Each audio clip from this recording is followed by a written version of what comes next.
Olá pessoal, sou o Paulo Oni e bem-vindos a mais um vídeo aqui no nosso canal.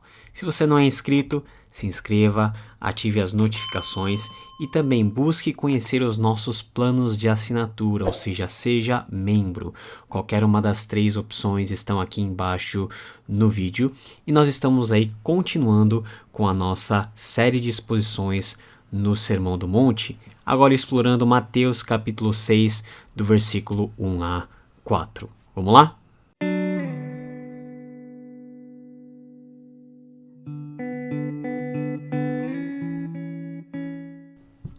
Diz assim o texto na Nova Versão Internacional: Tenham cuidado de não praticar suas obras de justiça diante dos outros para serem vistos por eles.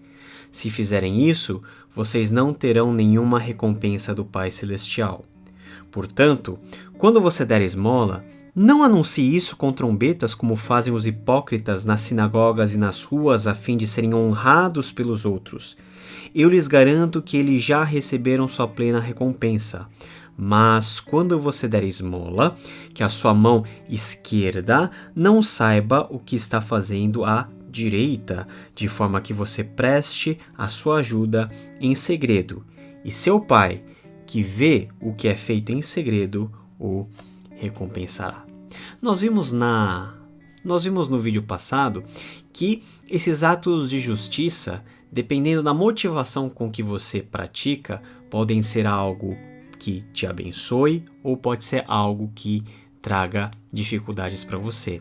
Em outras palavras, se você pratica os atos de justiça tendo como objetivo agradar o coração de Deus, cumprir os seus mandamentos e viver segundo as suas vontades, isso quer dizer que esses atos de justiça vão ser retribuídos na sua vida como recompensa. Entretanto, se você faz esses mesmos atos de justiça com um coração egoísta, tendo os seus interesses em primeiro lugar do que os interesses do próprio Deus que nos ordenou a fazer tudo isso, aí nós estamos debaixo de um grande problema, porque aquilo que eu faço de benefício, enganando a mim mesmo e colocando eu no centro, no lugar de Deus, pode não trazer os benefícios que eu espero que esses atos tragam para mim. E um exemplo muito fácil que Jesus escolhe para ilustrar essa relação tem a ver com a esmola. O que é esmola? É você dar dinheiro ou qualquer tipo de recurso para alguém que está passando por extrema necessidade econômica financeira. Você dá esmola para um mendigo, você dá esmola para um pedinte, porque você sabe que se você não der aquela esmola para aquela determinada pessoa, naquele dia ele pode não comer, não almoçar, não jantar. E dar esmolas e ajudar os pobres não é um mal em si. A própria Torá previa que as pessoas que tivessem mais condições protegessem a vida daqueles que não tinham condições, provendo a eles alimentos e recursos. Parte daquilo que era arrecadado no templo era revertido, por exemplo, ao auxílio das viúvas, ao auxílio das pessoas que tinham dificuldade, para que no meio daquela comunidade não houvesse ninguém passando por uma situação de extrema pobreza. Esmola. No período do Antigo Testamento, mais especificamente saindo do Antigo Testamento e indo para o Novo Testamento, o período que nós chamamos de período interbíblico, a esmola começou a ganhar um status muito importante dentro do judaísmo. Numa época que nós não tínhamos templo e nem a possibilidade de sacrificar animais, porque o templo não estava lá, então nós estamos falando já no templo do exílio, os judeus começaram a repensar o seu relacionamento com a Torá e elencar certos elementos da própria lei como elementos muito importantes que em alguns casos poderiam até substituir as ofertas, os sacrifícios e os ritos que eram praticados no templo. E uma dessas atitudes era exatamente a esmola, que no contexto grego era chamado de atos de misericórdia, eleimosine. Então você estender a sua mão para o próximo, dando-lhe um tipo de auxílio financeiro, era considerado como um ato de virtude, um ato elogiável, um ato que as pessoas olhavam e, por meio daquilo, avaliavam a sua espiritualidade, a sua relação com Deus. E é dentro desse contexto, já na época de Jesus, onde o farisaísmo, que começou lá no período interbíblico com uma motivação boa de preservar e de ensinar, de instruir na lei, passou a se corromper, como todo movimento religioso e como todo movimento que se diz detentor da verdade, em um dia, em uma certa ocasião, sofre esse tipo de degradação e de decadência. Os fariseus começaram a praticar as mesmas obras de esmola, mas com uma motivação que não era a motivação que estava dentro do coração de Deus.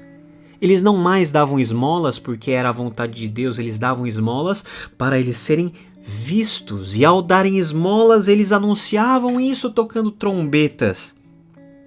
Eles realmente encarnavam e atuavam aquilo que muitas vezes não estava no seu coração, e é por isso que Jesus usa a expressão hipócrita, porque hipócrita remete aos atores gregos que colocavam uma máscara para performar uma personagem diferente do que era a dele.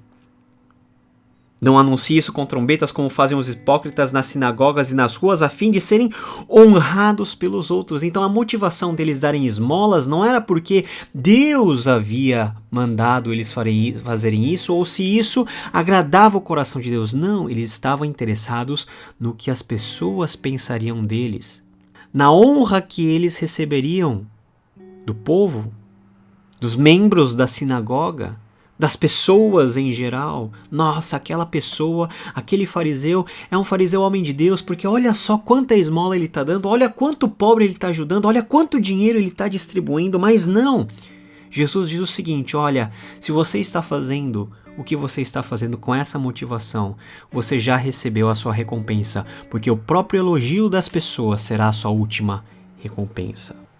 Mas, no versículo 3, nós temos uma conjunção adversativa. Quando você der esmola. Ou seja, Jesus está falando da maneira certa de nós praticarmos os atos de justiça. Uma maneira certa de nós darmos esmola, de nós auxiliarmos o necessitado. Como que nós devemos fazer? Que a sua mão esquerda não saiba o que está fazendo a direita. Ou seja, de uma forma escondida, secreta, de uma forma discreta, de modo a não aguçar ou atiçar o olhar das pessoas, porque não é a elas que você está interessado em agradar, mas você tornar público o seu ato apenas e tão somente a Deus, porque o seu Pai, que vê o que é feito em segredo, o recompensará. Quer dizer, quando você quer ajudar alguém, não toque trombetas e não fique alardeando, não fique falando: nossa, eu estou ajudando aquela pessoa, eu ofertei com determinada quantia de dinheiro, eu dei um dízimo gordo, eu dei uma oferta generosa. Porque no momento em que você falar isso, você vai perder todas as recompensas espirituais que você pode ter com o seu ato. Você não vai ter mais a recompensa divina. E quando nós falamos esmola aqui, nós não estamos falando apenas da oferta e do dízimo que você dá na igreja, não. Qualquer tipo de ato de misericórdia que remonta à própria palavra eleimosine, que é esmola. Você ajudar o pobre, você ser generoso, dando de graça aquilo que de graça você recebeu da parte de Deus.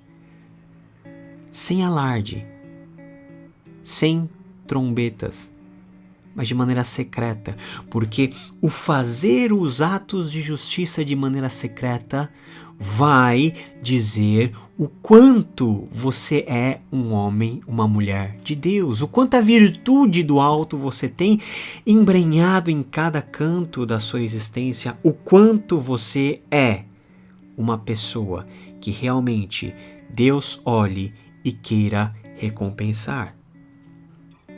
O grande segredo e a grande regra da recompensa é essa: faça em segredo, porque o Pai que vê em segredo te recompensará. Não é difícil fazer isso?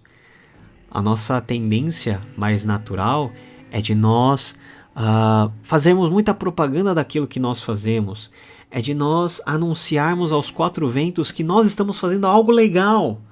Porque nós queremos ser aceitos, nós queremos ser bem recebidos e nós queremos ser elogiados. Entretanto, o problema não está no elogio. O problema é você colocar o seu ego, os seus prazeres, o seu interesse em primeiro lugar. E isso é tão sério que você pode tornar um ato de misericórdia em um ato de vil pecado por causa da sua motivação. Então, os fins não justificam os meios. Para Deus, os meios são tão importantes quanto o fim. Meu querido irmão, minha querida irmã, que nós possamos realmente fazer os atos de justiça que nós temos na Bíblia para cumprir, que como cristãos justificados temos a obrigação de praticar os atos de justiça. Entretanto, qual é a motivação que move o seu coração? Fazer isso para Deus ou fazer isso para massagear o nosso ego? Se você gostou dessa mensagem, dessa reflexão, deixe o seu like, compartilhe esse vídeo nas suas redes sociais, mande para alguém mais para que as pessoas possam ser alcançadas pelo Evangelho. Esse é um instrumento de evangelização e se você quer ser parceiro nessa empreitada, se inscreva e considere também ser um dos nossos membros. Até a próxima reflexão, que Deus te abençoe. Tchau!